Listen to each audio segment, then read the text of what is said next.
Have you ever realized how powerful your absence can be?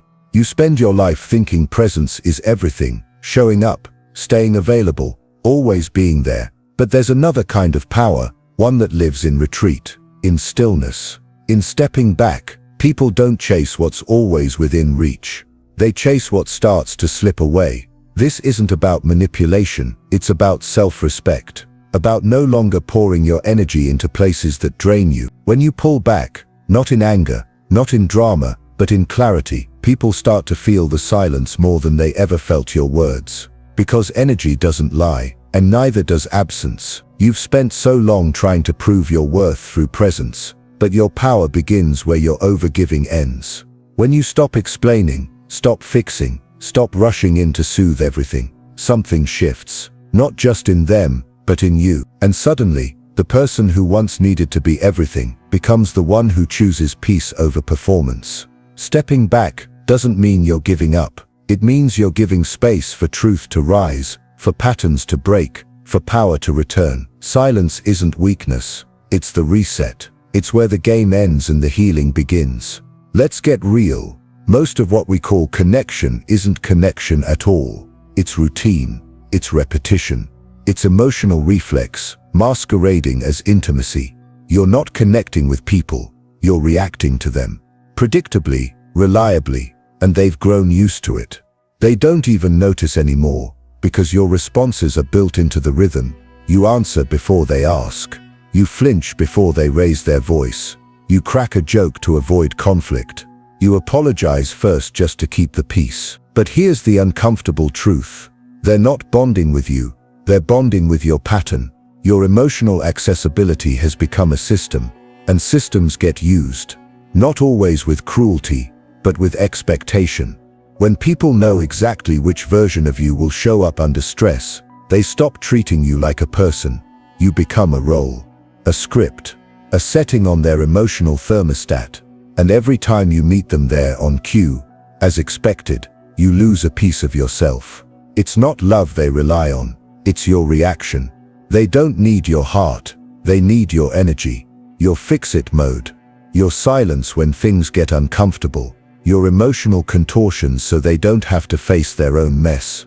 That's not connection, that's control, soft, subtle, familiar control. And it works, until you break the loop. What happens when they try to press the same old buttons and nothing happens? You don't respond, you don't defend, you don't soothe, you just remain still. Suddenly, they're lost. The script falls apart. The dance you've both been doing collapses, because you finally stopped moving to a rhythm that wasn't yours. And in that pause, in that breath between their expectation and your silence, you feel something you haven't felt in a long time. Sovereignty. You are no longer a reaction. You are no longer available on emotional autopilot. You are no longer performing the version of you they trained you to be. They'll call it cold. They'll say you've changed.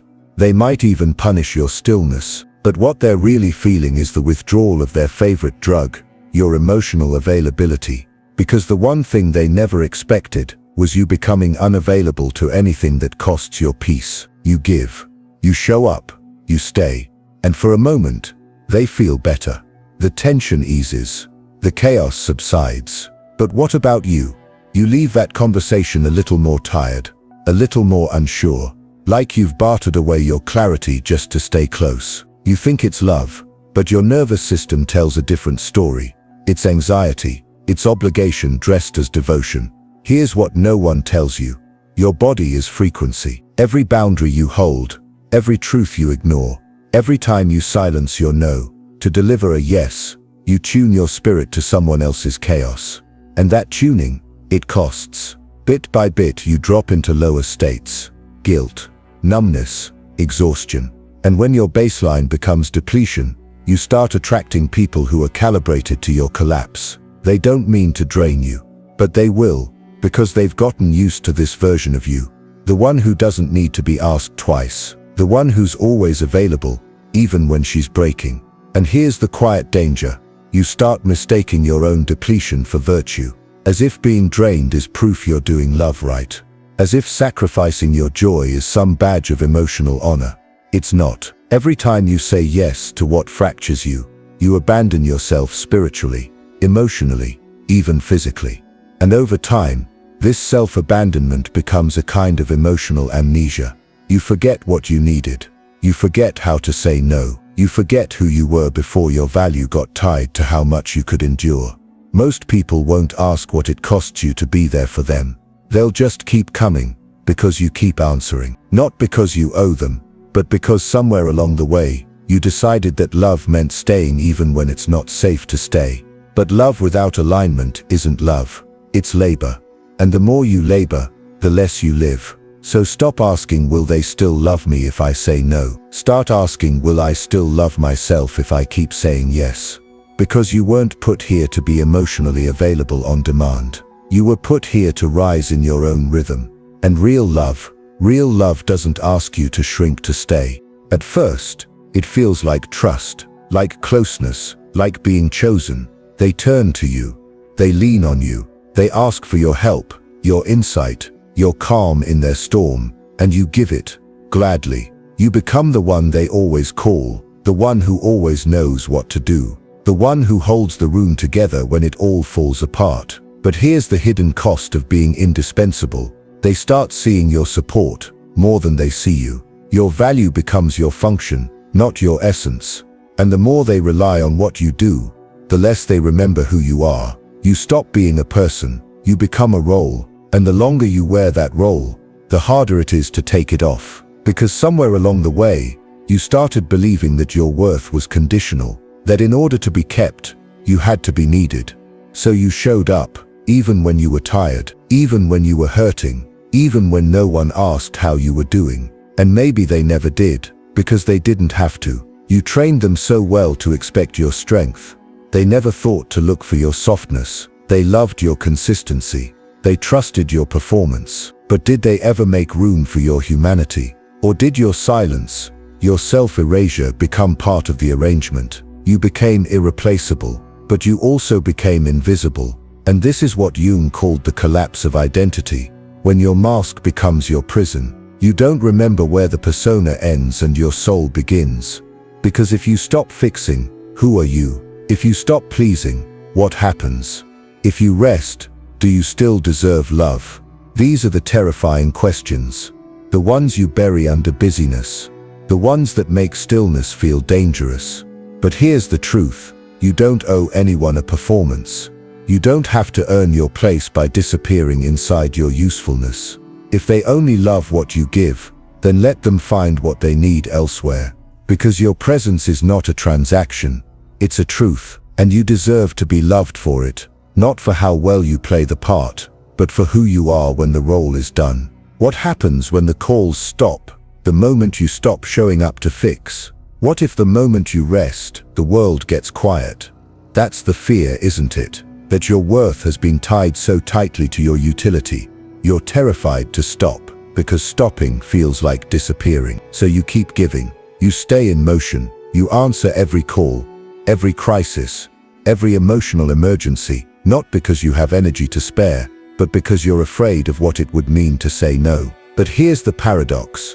The more you give to prove your worth, the more invisible your being becomes. People begin to recognize your service, not your soul. And that's when your essence starts to fracture. Jung understood this. When we over-identify with our persona, the mask we wear to be accepted, loved, needed, the parts we suppress don't disappear. They wait. They gather, and eventually, they rise. That bitterness you try to hide, the exhaustion you bury beneath productivity, that quiet resentment after another forced yes, that's your shadow trying to speak, not to destroy you, but to remind you, you were never meant to survive as someone else's solution. Every time you say yes to what your soul never consented to, your energy field thins, you become harder to find, even for yourself, not because you don't exist, but because you've scattered your presence across so many performances, that your center, the place where your truth lives, has gone quiet. And when you finally look up, you might be surrounded by people and still feel profoundly alone, because they didn't betray you. You trained them to love the mask. You were generous, yes, but also afraid that if you stopped giving, you'd stop mattering. But here's the truth that breaks the cycle. You were never meant to be extraordinary to be loved. You were meant to be you, unmasked, messy, resting, raw. The right people don't need your performance. They stay when you go quiet. They hold space when you say no. They love the you that isn't always useful. So here's your invitation. Take off the mask. Withdraw the performance. Watch who stays, not to punish, but to protect the parts of you that were never meant to be earned. Your power doesn't leave you all at once. It leaks through overreactions, old wounds, petty conflicts that consume your peace and cost you more than you think. You argue online for hours, defending a truth you stopped believing in. You craft the perfect response to someone who never truly heard you. You rehearse confrontations in your head that never happen. And by noon, your chest is tight, your mind is fog, and your soul feels static. You're overstimulated. But underneath that noise, you're empty. Because every unfiltered reaction is a withdrawal from your emotional bank. Every overextended explanation is a silent scream for validation. And every time you respond from impulse instead of intention, you feed your shadow, not your strength. Jung didn't see emotions as something to avoid. He saw them as energy, living, moving, shifting, meant to guide us, not govern us. And in today's world where every thought is performance, we've forgotten that stillness is power. You don't need to defend every idea. You don't need to reply to every insult. You don't need to explain yourself to people who refuse to hear you anyway. Reactivity feels like movement,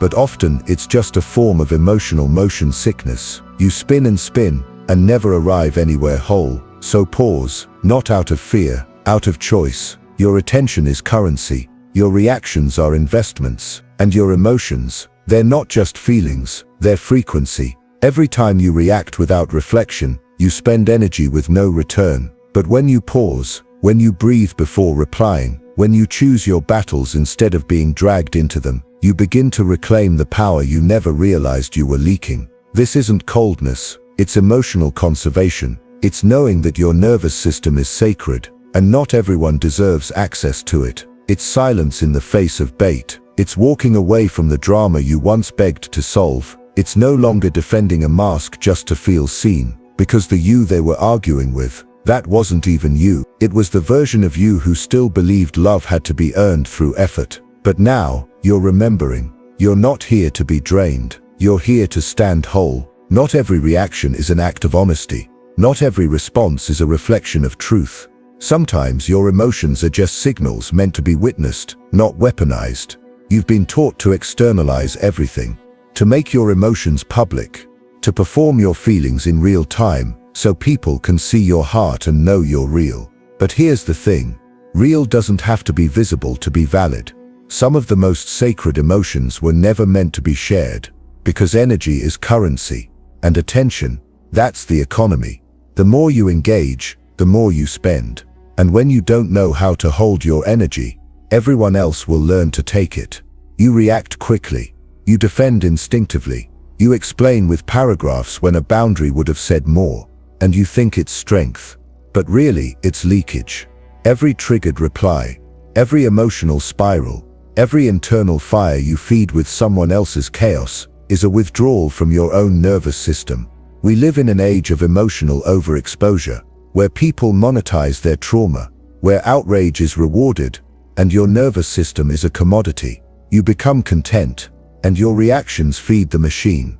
But not every invitation to conflict is worth attending. Some are traps, designed to burn your energy just enough so you'll return again and again, wondering why you feel so empty. This is the work, to feel everything fully, but to share selectively.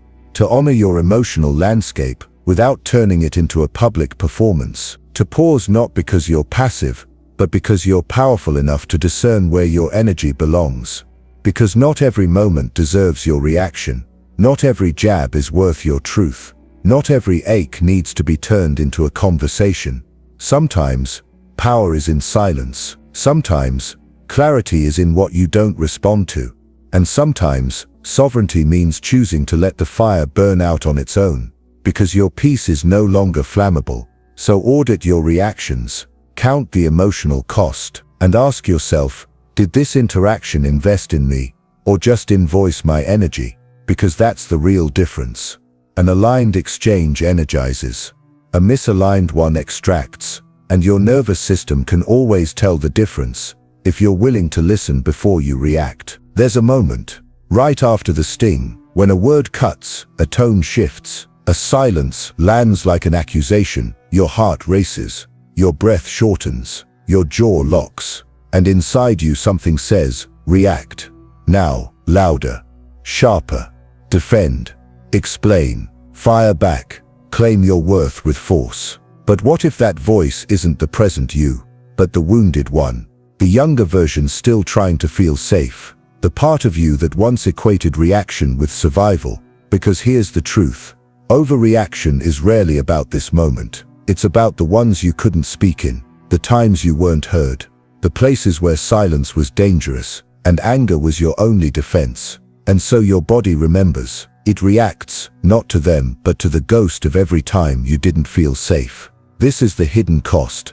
Not just exhaustion, not just regret, but the subtle erosion of your personal power. Every time you fire back from impulse, you hand your energy to the situation. You let your shadow drive the wheel. Carl Jung knew this well. He didn't teach repression. He taught awareness. That your shadow, the parts of you you bury, abandon, disown, doesn't vanish. It waits. And when triggered, it doesn't scream to shame you. It rises to wake you up. Because the enemy is rarely the other person. The enemy is the unexamined vulnerability that they just grazed. You think you're fighting them, but really you're fighting an old version of yourself that's desperate not to feel invisible again. So what's the alternative? Presence, stillness, mastery.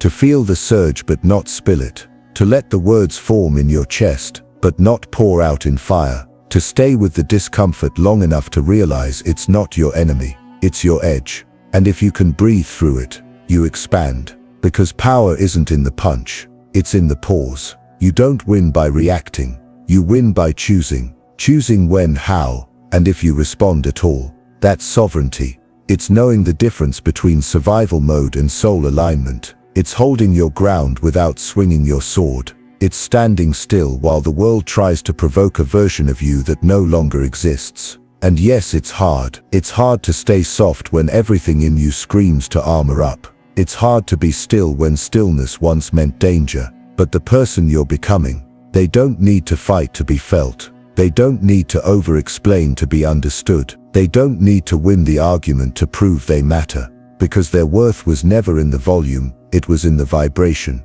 And now, finally, you're learning to choose what deserves your electricity. What if the most powerful thing you could do was nothing?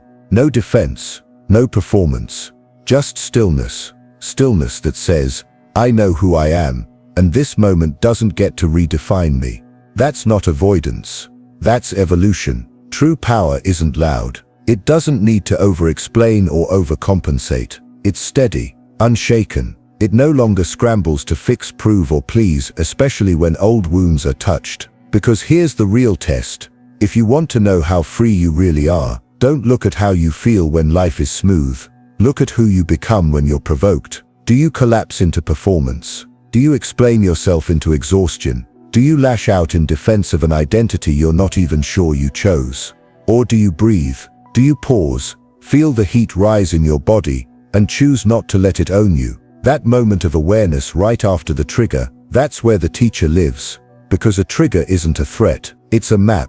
It's a flare sent up by the parts of you that are still healing. And yet so often we miss it. Because when someone sees us through the lens of their projections, through their unmet needs, their unhealed wounds, we instinctively try to correct the image. We want to be understood. We want to be accurately seen. We want to scream, that's not me. But projection isn't about you. It's about them. And if you've spent your life being agreeable, adaptable, emotionally fluent, you became the perfect scream. Not because you wanted to be, but because survival taught you to sense the room before you sensed yourself. You learned to shrink before you were asked to say yes before the question came, to read between words, anticipate disappointment, and bend just enough to stay wanted. And so people fell in love with the version of you that matched their needs. Not your essence, but your function. You were the calm one, the steady one, the one who didn't need much, the one who always understood. But the moment you stopped playing that role, When you stop comforting,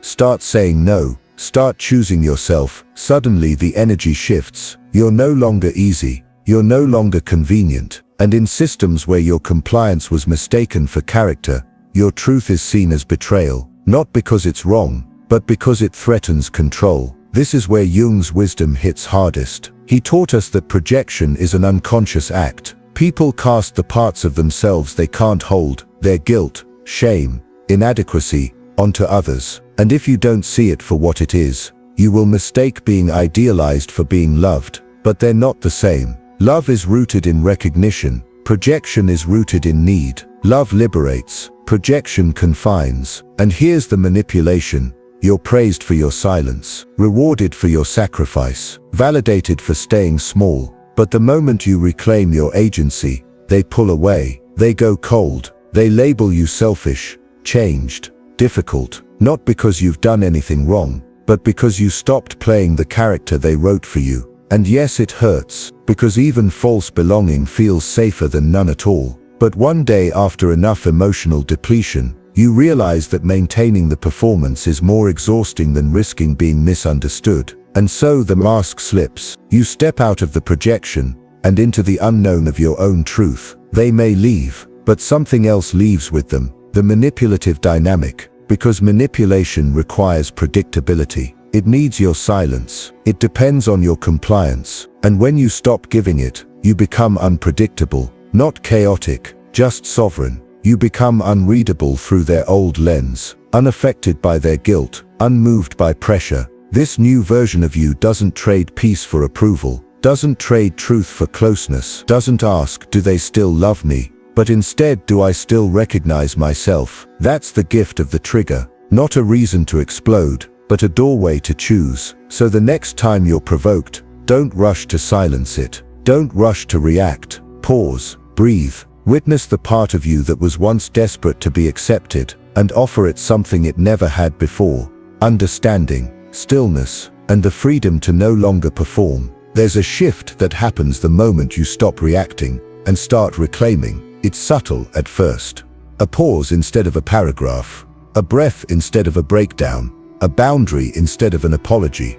But it's in that pause, however brief, where power lives. The kind of power that doesn't shout, doesn't shake, doesn't seek approval. It simply is.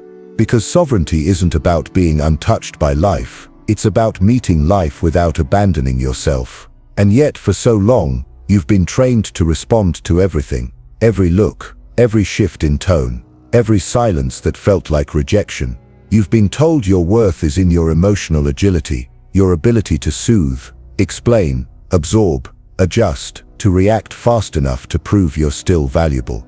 But that's not self-regulation. That's self-abandonment in disguise. True sovereignty is the opposite of reactivity. It's the moment you choose how to respond, not out of fear, not out of programming, but from a place of alignment. And the truth is, most people aren't used to that kind of stillness. They expect you to react, because your reaction feeds their narrative. It confirms their control. It keeps the old roles alive. So when you stop giving them what they expect, when you meet provocation with presence instead of performance, they don't know what to do with you anymore. You become unpredictable, not because you're unstable, but because you're no longer governed by their emotional economy. This is the inner revolution. When you stop matching energy and start maintaining your own. When you let people misunderstand you because your peace is more important than their comfort. When you let them feel your absence because your presence is no longer offered on demand. And yes, it's uncomfortable. You'll feel the reflex rise in your chest, the urge to defend, explain, fix, justify. But don't. That reflex isn't your intuition. It's your training. It's your trauma dressed as urgency. Let the silence stretch. Let the tension sit. Let them wonder. Because your reactivity has cost you more than they ever saw. It drained your nervous system. It hijacked your clarity. It kept you from feeling what you actually felt, beneath the layers of obligation. Reactivity says, I need to prove something. Sovereignty says, I don't need to be understood to be grounded. And that's the difference. The sovereign self doesn't seek resolution from the outside. It creates regulation from within. Even when you're triggered, Even when you're misread, even when someone tries to bait you back into the version of yourself you've outgrown, you don't need to go to war to know your strength. You don't need to collapse to be loved. You don't need to overreact to prove your passion. Sometimes the most radical act of power is the choice not to perform. So the next time you're pulled into old dynamics, remember this: you're not here to be emotionally on call. You're not here to make others comfortable at your own expense. You're not here to be ruled by reflex. You are here to be sovereign, to feel deeply, to respond wisely, to move intentionally, not because you're above it all, but because you've finally learned the difference between protecting your power and handing it away. Sometimes people don't respond to you. They respond to the version of you they created in their minds, not out of malice, but from habit. They project their wounds, desires, and expectations onto the nearest emotionally available screen. And if you've always been that screen, calm, agreeable, adaptive, you know what it feels like to be loved for a role, not your reality. That projection can feel like connection until it isn't, because one day you speak differently. You don't accommodate, you don't perform, you set a boundary, or simply go quiet, and suddenly the room goes cold. That's not you changing. That's the illusion shattering. And here's where it gets powerful. That disorientation, the look in their eyes when the version they clung to dissolves, isn't something to avoid. It's sacred. Because in that moment you're no longer playing a part. You're becoming a person. A full, messy, multidimensional, emotionally honest human who no longer contorts herself into something digestible. This isn't rebellion. This is reclamation. You're not here to be understood through the lens of someone else's fantasy. You're here to be witnessed. And the ones who can't, who label your honesty as betrayal, your boundaries as rejection, your clarity as cold, they were never connecting to you, only to their projection of you. So let the role fall, let the applause fade, let the version of you that only existed to soothe others die a quiet death. And in its place, let something quieter, truer, and infinitely more powerful rise. The you who no longer erases herself to be kept. The you who no longer exchanges authenticity for acceptance. The you who would rather be real than revered. Because here's the truth. When someone only loves the version of you that doesn't challenge them, they don't love you. They love the peace you give them at the expense of your own. And the moment you stop performing, you'll see just how conditional their love always was. The persona was never you. It was a shape you learned to inhabit, crafted from praise, survival, repetition. It made you useful, it made you acceptable, it made you safe. But over time, that mask stopped being armor and started being a cage. And now, you're tired, not just physically, soul tired, because maintaining a performance of self costs more than any act of rebellion ever could. Here's what Jung saw clearly. The persona is a social costume, but the self is something deeper, older, wilder, and you cannot access your wholeness while wearing someone else's definition of who you should be. Every time you react from programming, every time you explain yourself when you could have simply been, you reinforce the mask. But silence, lucid, conscious, aware silence breaks the loop. It's not withdrawal, it's not apathy, it's not passive aggression, it's presence. It's what happens when you step out of the emotional transaction and choose to witness instead of perform. And in that stillness, you start to see. You see how often your voice was used to defend truths that your body already knew. You see how often your yes was a trauma response, your smile a survival tactic, your over-explaining a soft plea to be allowed to exist. When you go quiet, you don't vanish, you return. You return to your body, to your perception, to the awareness that not every moment is meant to be filled with words. Sometimes your clearest truth speaks in stillness. Sometimes not responding is the deepest form of power. In silence, projection unravels. Strategies collapse. Manipulation exposes itself. People tell on themselves when you stop participating in the dance they've choreographed for you. And in that pause, that sacred space between trigger and response, you finally see the full picture. The performance, the emotional contracts, the unspoken agreements you never consciously signed. You begin to notice yourself again, your urges, your programming, your ancestral reactions. You see the grip to be liked, to be understood, to be soft, to be palatable. And you ask, finally, Who am I when I'm not being useful? Because the paradox of lucid silence is this: the less you say, the more truth you begin to see, first in them and then in you. This is not superiority, it's sovereignty. It's not shutting down, it's tuning in. And the you that emerges from this space, calm, conscious, boundaried, doesn't seek to dominate the room, because they are the room. You're no longer trying to reclaim your power, you're remembering you never lost it. You just gave it away, one performance at a time, and now, finally, you're done. There comes a moment when you stop trying to be understood and start trying to understand yourself, not because you've given up on connection, but because you've realized most of what you called connection was just emotional performance. For so long, your truth came out in urgency, rushed explanations, defensive words, tired justifications wrapped in softness, so others would feel safe around your boundaries. But real safety doesn't come from being agreeable, it comes from being grounded, and that's what silence teaches you. The kind of silence that isn't empty, but full. The kind that speaks without words. That doesn't suppress truth, but sharpens it. That doesn't distance, it distinguishes.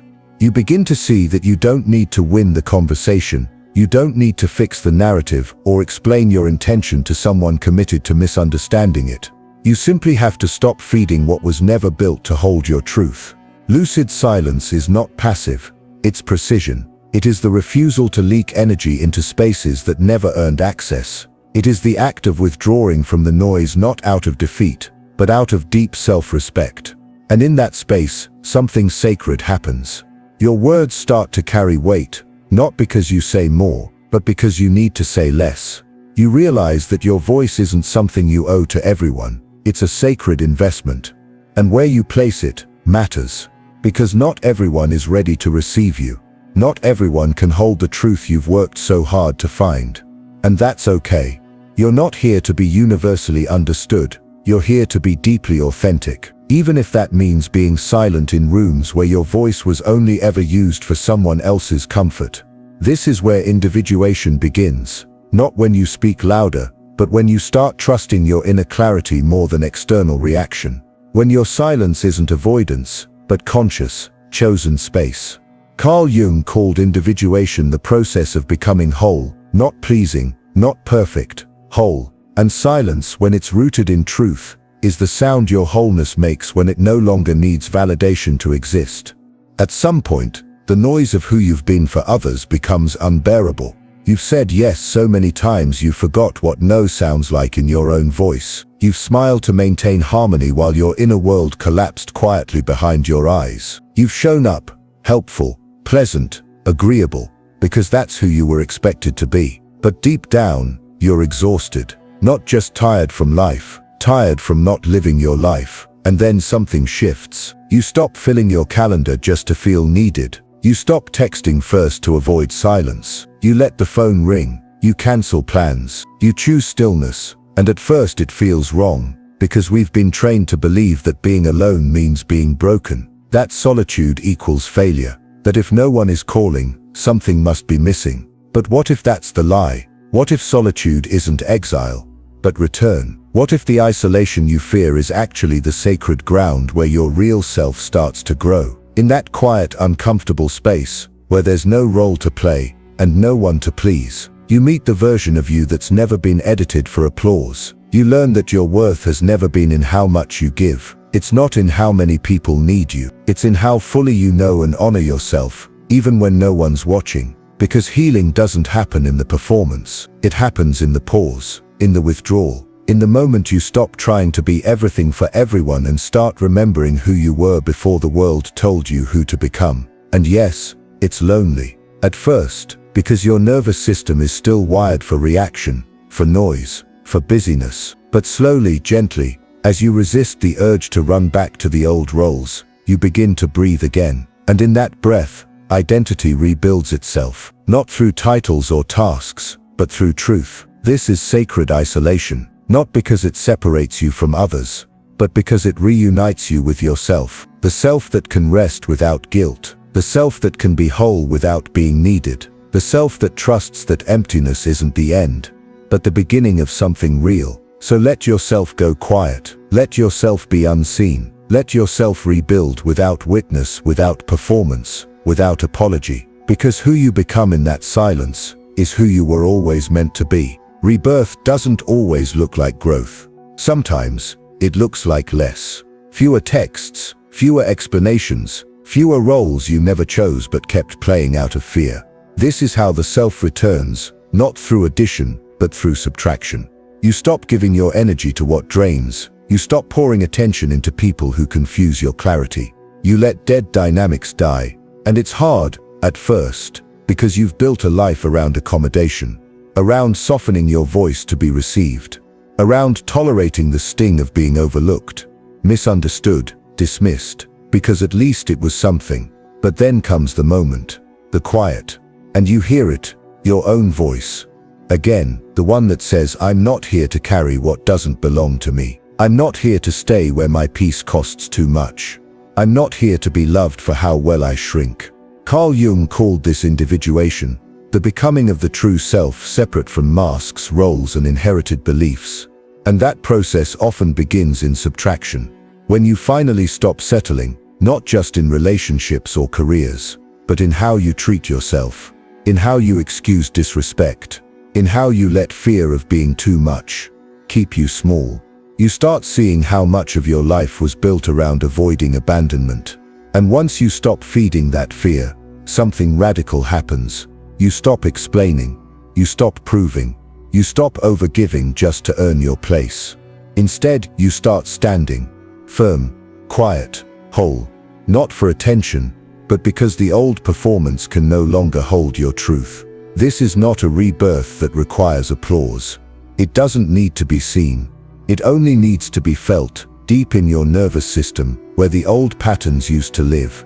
Because you don't find your real self by adding more. You find it by removing what was never yours to begin with. And when that happens, you don't rise louder. You rise clearer, unbothered, unapologetic, undeniably you. This version of you, the quiet one, the clear one, the unshaken one, was never far away, just buried beneath noise, approval, and repetition. Now the masks are off, the performance has ended, and what remains isn't a better version of you, it's the real one, the one who no longer trades truth for closeness, who no longer asks small rooms for big acceptance, who knows that solitude isn't exile, it's emergence. Because when the noise falls away, when the roles dissolve, when you finally stop asking, who do they want me to be? You hear something softer, truer. Who have I been all along? Yes, there will be grief. Grief for the masks you wore, for the spaces you shrunk in, for the years you spent dimming your light so others wouldn't flinch. But that grief isn't weakness, it's release. And release is a sacred threshold, because on the other side of it is peace. Not the kind you perform, the kind you embody. You begin to create instead of cope. You attract instead of chase. You live instead of explain. You move like someone who no longer needs permission to take up space. And here's what happens next. The people who belong to your truth, not your past, not your patterns, they begin to arrive, quietly, naturally, not because you reached for them, but because you stopped hiding your signal. You begin to speak with clarity. You set boundaries without shaking. You say no without guilt, and yes, without fear. This is your return to the version of you that doesn't ask, will they still love me if I choose myself? But instead affirms, I love myself enough not to abandon me again. Because you no longer move from the fear of being too much. You move from the certainty that you were never not enough. This is not a climax, it's a beginning. So let this be the moment you stop settling. Let this be the breath where you stop shrinking. Let this be the day you walk back home to yourself, without noise, without apology, without delay. And as you do, honor your energy, protect your clarity, and above all move like someone who remembers they were always free.